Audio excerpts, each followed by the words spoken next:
खाली मजा लेकर छोड़ दी हमें। सोना रिकॉर्डिंग स्टूडियो भेड़ बच्चों।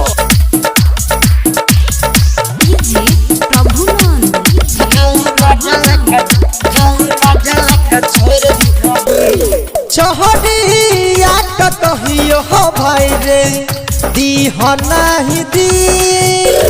चहरिया कहियो हो भाई रे दीह नहीं दी। खाली मजा लेकर छोड़ दी हमें। खाली मजा लेकर छोड़ दी हमें। भाई रे मजा लेकर छोड़ दी हमें। हाँ मजा लेकर छोड़ दी हमें।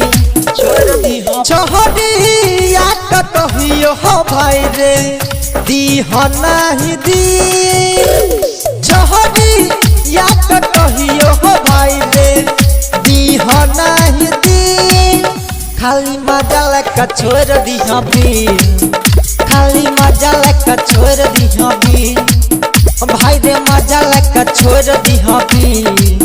हाँ मजा लेकर छोड़ दी हमें। खाली मजा लेकर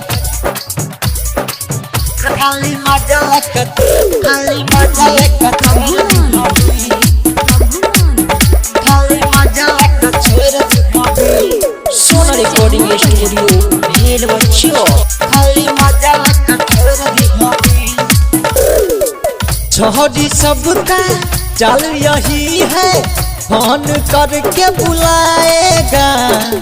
पैसा लूटेगा तुमसे लेकिन दूसरे से है बतियाएगा। मजा लेकर छोड़ दी हमें।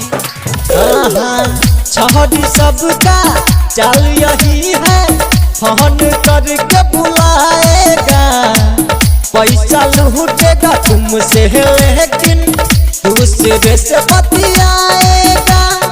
मौका देखी चौका हमारी है तोड़ दी हसील है रही। मौका देखी चौका हमारी है तोड़ दी हसील। खाली मजा लेकर छोड़ दी हमें। खाली मजा लेकर छोड़ दी हमें। भाई रे मजा लेकर छोड़ दी हमें। भाई रे मजा लेकर छोड़ दी हमें। खाली मजा लेकर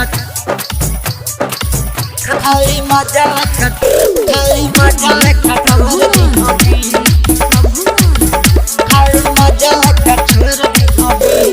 सोना रिकॉर्डिंग स्टूडियो भेड़ बच्चों। खाली मजा लेकर छोड़ दी हमें। राइटर सूरज सुमन कृष्णा कहते हैं ये धोखा है। बच के रहना इन छोड़ी से अभी सुधर जा मौका है। खाली मजा लेकर छोड़ दी हमें। राइटर सूरज सुमन कृष्णा कहते हैं ये धोखा है।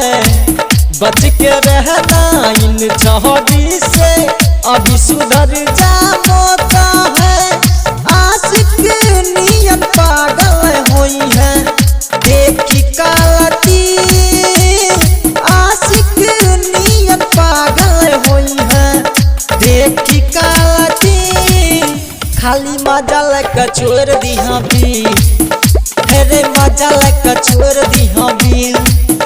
भाई रे मजा लेकर छोड़ दी हमें।